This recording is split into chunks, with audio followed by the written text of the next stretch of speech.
Hey DB, how you doing? I'm doing great. How are you? Doing good, doing good. Thanks for taking a couple of minutes. I appreciate it.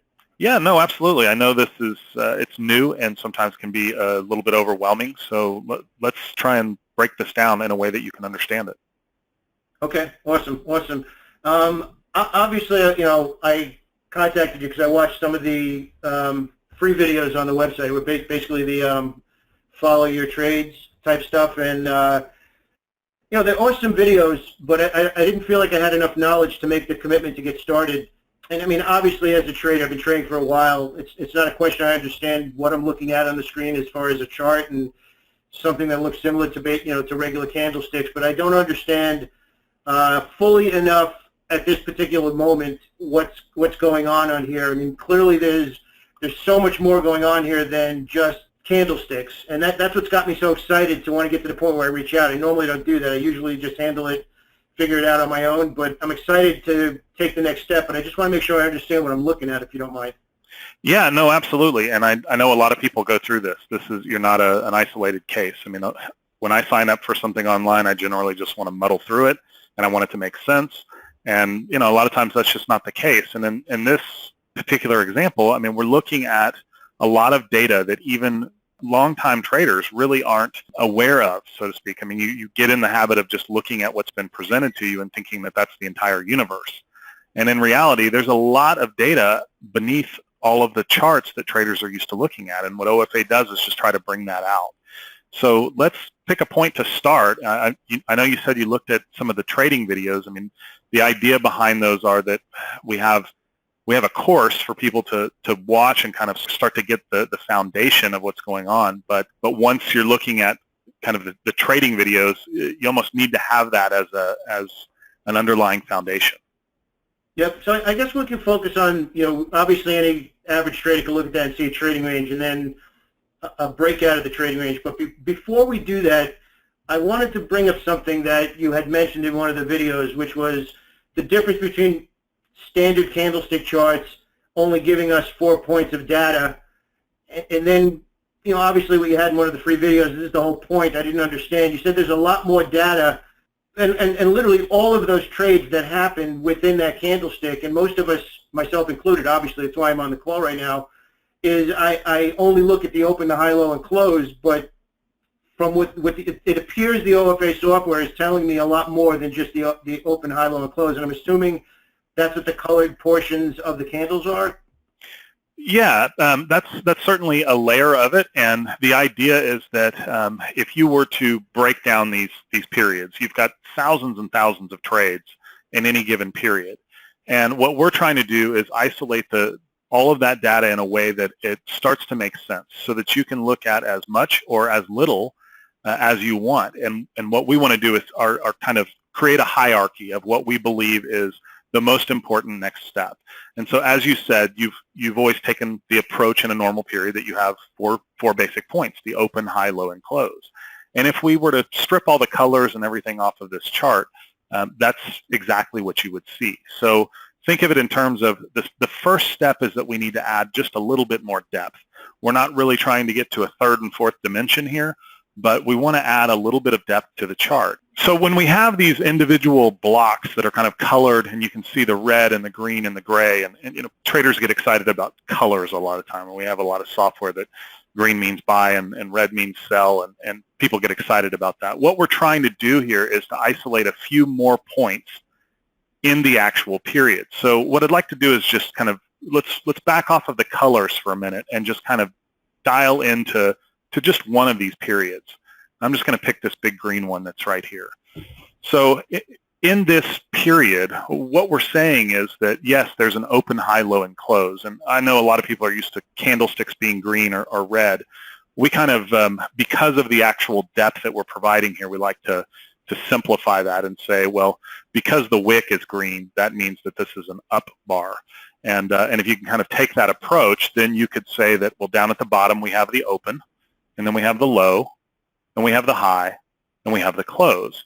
And so just kind of forget about the big green block in the middle of it and realize that just like any other period, we have an open and a close. And because the close is higher than the open, it's an up bar, so what you would normally color green. Well, where we use the color shading is when we start to isolate where we think really important volume is. And it's you kind of have to take the approach of, well, when you say we think it's important, why is it important? Well, inside this period, there were a tremendous amount of trades. And at some point, there was a very high concentration of trades. And as a trader, I'm most interested in where the most people did business. And the reason is because in any situation, you're going to have buyers interacting with sellers and sellers interacting with buyers.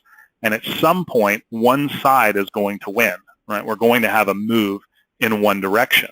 And obviously, if you were a seller and the market moves up, that puts you in a precarious situation where you're probably dealing with a potential stop out, or at least you're very frustrated. We've all been there.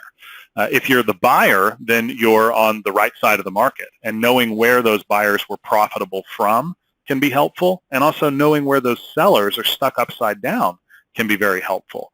And so what we've done is we've built a way into the period to isolate where the majority of volume took place.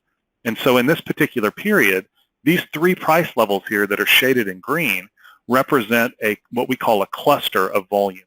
In other words, if we were to open this period up and look at where all the trade took place, we would be able to isolate that down to where did a majority take place, where did all of it take place, and where was there the highest concentration.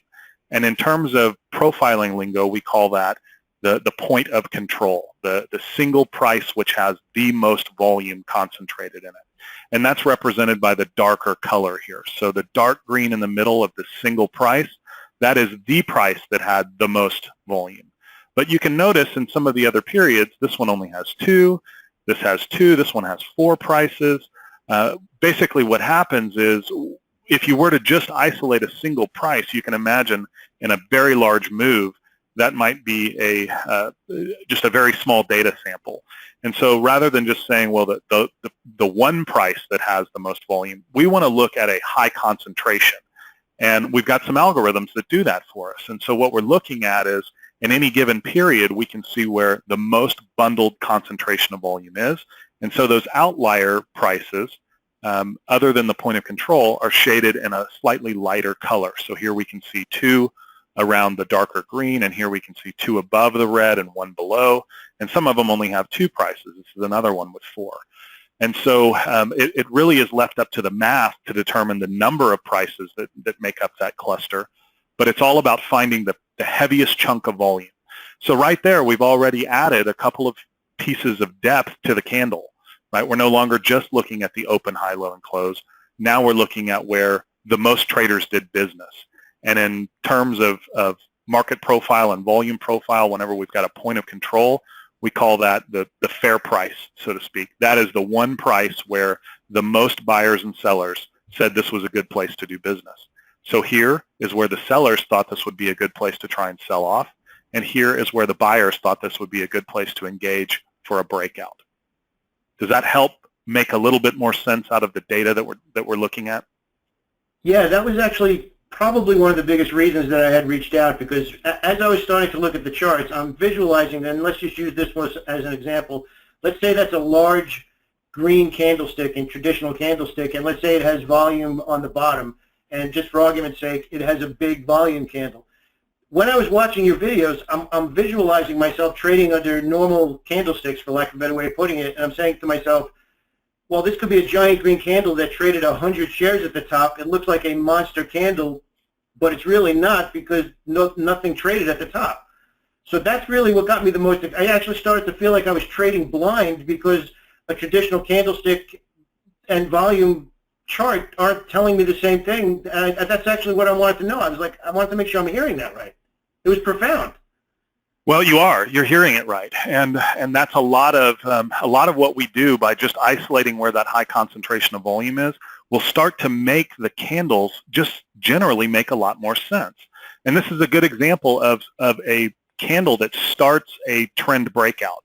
Generally, when we see a trend breakout, it's because we have a high concentration of volume down at the lower end of a candle where there is a stress point. It's kind of like beating your head against a wall over and over and over, and that's what the buyers are doing. There was a wall here of sellers who didn't want to let the market break. And when they finally relented, when they finally said, okay, that's it, the buyers have overcome here, there's more buyers than sellers, well, the buyers have a quick breakaway, right? Because there's volume now that's coming in on the buy side, and there's nobody on the other side of it trying to stop that upward action. Well, when that happens, the market naturally will expand, but then it generally has to retrace a little bit, which is what we see here. So from the high of this, there's almost no volume in the top. So the market's able to come back down a little bit, kind of snap back and reabsorb for another buying effort. So it is kind of like you're trading blind when you're not looking at where the volume concentrations are.